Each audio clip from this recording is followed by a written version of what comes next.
The Nintendo Wii is still Nintendo's best-selling console, with just over 100 million units being sold worldwide. So, is it still worth buying one? Nintendo Wii was released on the 19th of November 2006 in North America, and in the December of that year for all other regions around the world, including the UK. It flew off the shelves quickly to become Nintendo's best-selling console of all time, a title it still holds to this day. The specs of this system are a single-core IBM Broadway CPU clocked in at 729 MHz, the ATI Hollywood GPU clocked in at 243 MHz, 88 MB of RAM with 512 MB of flash memory, so really low specs by nowadays, and it was behind compared to PCs at the time, but the console was still able to output a 480p resolution, which was fine at the time as most people didn't have a HD TV yet. I picked up this Nintendo Wii for free after it was one of the items available in a house clearance. Nintendo Wiis usually sell for around £50 in the UK or just under. My Nintendo Wii is the first version in the gloss black colour. It came with 2 controllers, 2 nunchucks, a sensor bar which is required, and the Wii Sports and Wii Sports Resort combined disc. However, it wasn't the specs that sold the Wii. It had one killer feature, the motion control remote.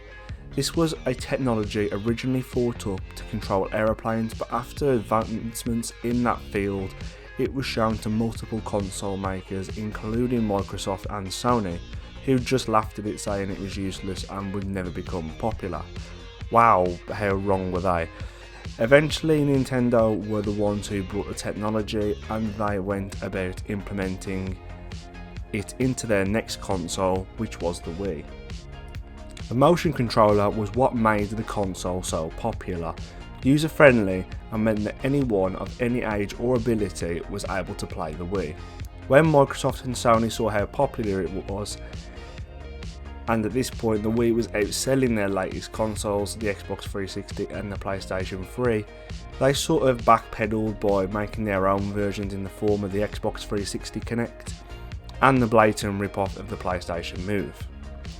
Out of the two, the Kinect was the most popular one, but its popularity didn't last very long. But the real question is, how does the Wii hold up in 2022? Now, the Wii originally used component cables to connect to a TV or monitor, but now a lot of TVs no longer have these connections.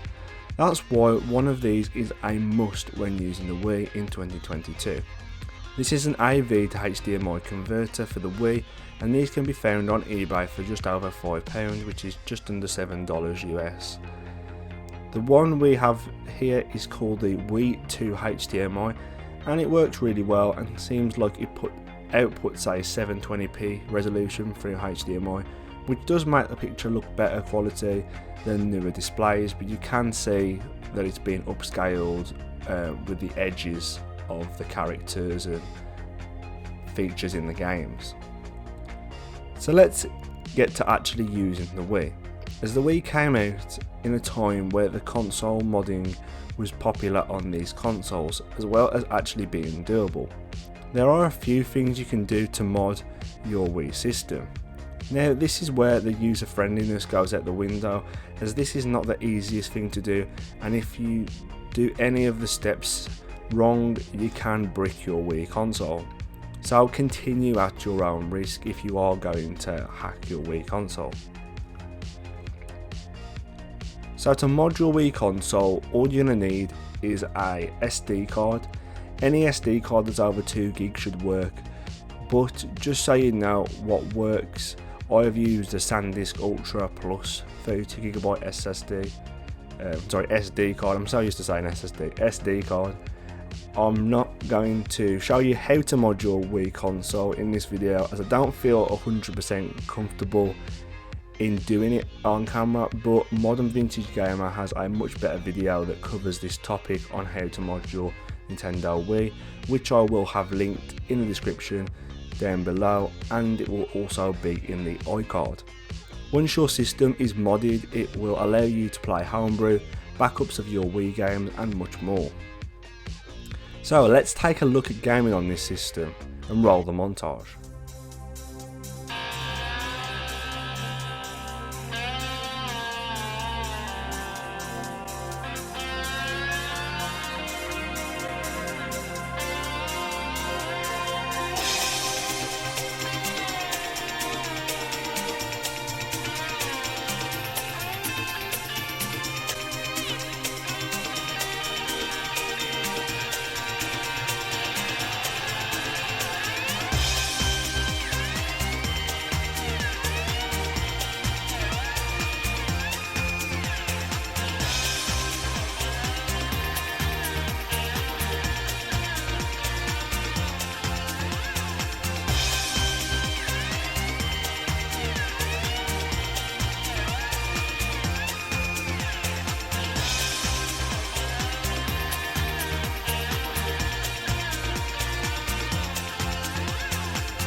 Now we need to get to the bad points of this system. The Wii is obviously no longer supported by Nintendo, as they have released many consoles since the Wii, and the Wii shop closed down a good few years ago now. So in terms of app support, there is no app support. The Wii did have a Netflix disc in North America, I believe, at some point, but those are very hard to find now and no longer let you access Netflix anyway. There were a few apps on the Wii shop, but the majority of the good ones were only available in Asian countries. Like I've heard of one that would allow you to have pizza delivered to your door from your Wii, which sounds pretty crazy and cool at the same time. But here in the UK we didn't really have anything that was that mind-blowing. Also, another bad thing is with the Wii shop, when that was closed down, the online service for the Nintendo Wii games also went, which is quite sad, but thanks to Wii MM's Wii MM5 project, the online is still being kept up to date and works and is compatible with all online Wii games, as they have launched their own fan-made service. I will leave a link to more info on this down in the description down below as well. So, in conclusion, how does Nintendo Wii hold up in 2022, and is it worth getting?